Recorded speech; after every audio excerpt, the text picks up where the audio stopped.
Assalamualaikum warahmatullahi wabarakatuh. Nama saya Lukmanul Hakim dengan NRP 15 2023-067. Di sini saya akan menjelaskan hasil pengerjaan saya mengenai UTS mata kuliah IoT, yang mana di sini tuh diperintahkan untuk membuat sebuah sistem IoT dengan ISP sebagai pusatnya, terus ditambah dengan sensor DHT. Oh sebentar, saya nyalakan saja ini. Untuk ini saya menggunakan mirroring dari HP untuk si kameranya agar saya bisa memperlihatkan apa saja komponen-komponennya. Pertama ini ada DHT untuk suhu dan kelembapan, kemudian ini si ISP-nya, ini ada relay yang mana tersambung ke lampu nantinya. Lalu terakhir ini ada display kit yang mana yang digunakan itu hanya si sensor LDR-nya untuk intensitas cahaya begitu. Untuk komponennya seperti itu. Sementara saya matikan dulu saja ininya. Nah, kita lanjut mungkin ke bagian code-nya terlebih dahulu. Ini untuk si website dan si codingan untuk si ISP-nya. Untuk websitenya sendiri di sini saya menggunakan Node dengan library Express untuk pembuatan REST API dan lain-lainnya. Bisa dilihat di sini ada, mungkin saya akan hanya memperlihatkan beberapa bagian pentingnya saja. Ini untuk koneksi ke database-nya gitu. Kemudian untuk ini pengecekan koneksi database, ini untuk ngekonekin ke si server MQTT. Oh ya, sebelum itu nah ini dulu mungkin. Ini untuk si konfigurasinya, saya menjalankan localhost saya menjalankan database-nya di localhost menggunakan MySQL begitu.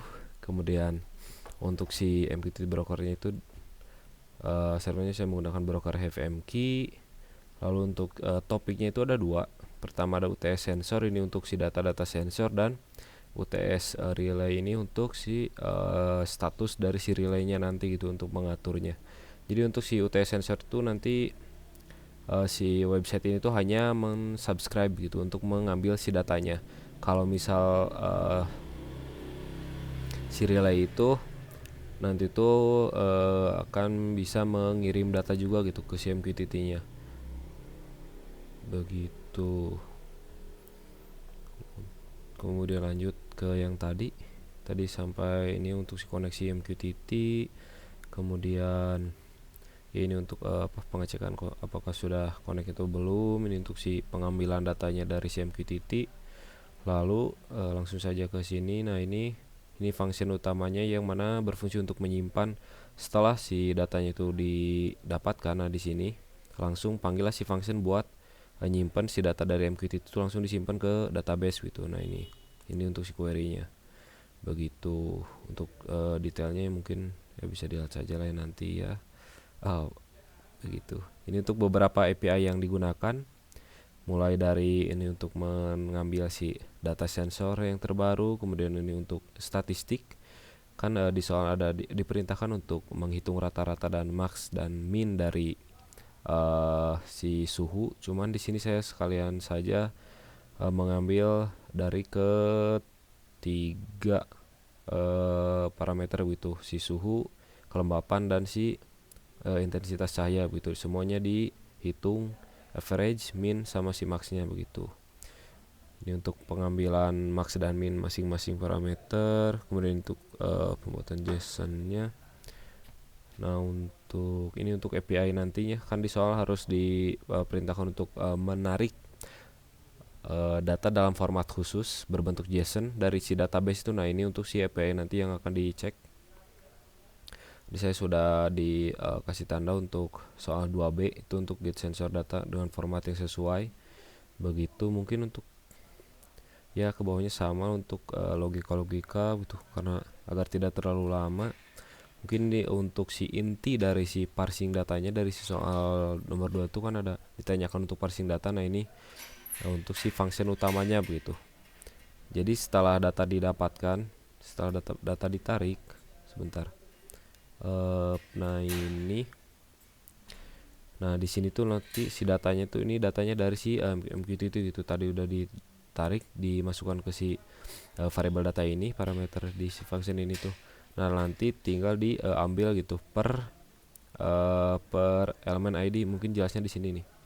Nah, jadi dari si data JSON tadi itu dipecah lalu diambil lah masing-masing si average temperatur lah, max temperaturnya lah, atau si suhu, kecerahan dan lainnya begitu. Value-nya itu ditarik per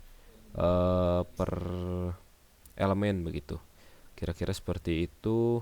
Kemudian untuk si di Arduino Uno di logika untuk di CISP-nya. Untuk ini si konfigurasi password, inisialisasi, kemudian ini untuk si ini masih Mosquito, seharusnya ini sudah FMK ya. Yang saya gunakan itu FMK. Mungkin lebih jelasnya di sini saja lah. Nah, ini mungkin ya ini untuk si brokernya itu menggunakan fmk.com. Ini portnya ini untuk tadi si topik. Ada 2 topik kan tadi, ini untuk konfigurasi basic untuk si DHT, LDR dan relaynya. Ya, ini untuk ini ke bawahnya tuh cuma basic lah ya. Mungkin yang berbedanya di sini ada si function publish sensornya yang mana meminta parameter temperatur, humidity dan LDR value yang mana nantinya dimasukkan ke format JSON lalu dikirim ke si MQTT-nya begitu di tiap perulangan. Dan untuk pempublishan dari data sensor tersebut itu dilakukan setiap 5 detik sekali. Ya, kira-kira seperti itu. Mungkin langsung ke demonya saja. Ini untuk si tampilan dashboard dari si Node.js, Express.js tadi. Di sini terlihat untuk si value-value dari masing-masing sensor. Sebentar, saya nyalakan saja si kameranya. Nah, ini agar terlihat. Ini untuk si tadi value dari sensor, kemudian untuk si controlling si relay yang mana terhubung ke lampu nanti. Nah, dari data yang tadi mungkin nah, ini untuk si soalnya bisa dilihat. Nah, dari ini kan si soal 2A itu kan diperintah untuk parsing data. Nah, ini untuk si get data dari si API ini. Si API ini di get dulu si datanya, formatnya seperti ini sesuai dengan si soal. Nanti seperti yang tadi saya sudah ditunjukkan, dipecah, diambillah masing-masing dari si masing-masing elemen gitu, lalu dimasukkan ke berbagai komponen atau elemen di si website di dashboard ini gitu, mulai dari si rata-rata suhu, maksimumnya, nilai maksimum, nilai tertinggi, nilai terendah gitu. Begitu juga dengan si kelembapan dan si kecerahan gitu. Kemudian di sini ada sebuah grafik yang mana menampilkan perubahan value dari masing-masing sensor. Lalu untuk ini hanya history data, 10 data terbaru begitu. Agar seperti itu. Mungkin ini untuk si kita coba controlling si relaynya. Misal kita klik on, kemudian setelah beberapa detik nanti si lampu akan menyala seperti itu. Kenapa delay? Karena kan dari si MQTT-nya juga pengiriman sensor itu diatur agar setiap 5 detik sekali gitu. Jadi ada delay sebentar. Kita matikan dulu. Ini bisa dilihat tadi si value kecerahan juga berubah. Kita coba matikan lagi.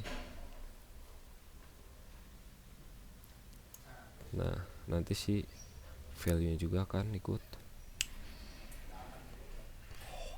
berubah seperti itu. Nanti akan turun kembali gitu si value kecerahannya. Mungkin untuk suhu dan kelembapan kebetulan saya tidak ada si koreknya, jadi gak susah. Saya coba tiup saja.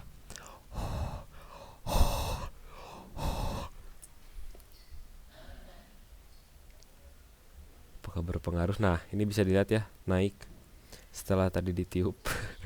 Ya begitu. Kira-kira seperti itu untuk si dashboardnya. Ini untuk si datanya juga bisa dilihat di sini, data terbaru tadi akan terus terupdate gitu. Ya, mungkin cukup sekian penjelasan dari hasil pengerjaan saya untuk soal UTS nomor 2 ini. Mohon maaf atas kekurangannya. Wassalamualaikum warahmatullahi wabarakatuh.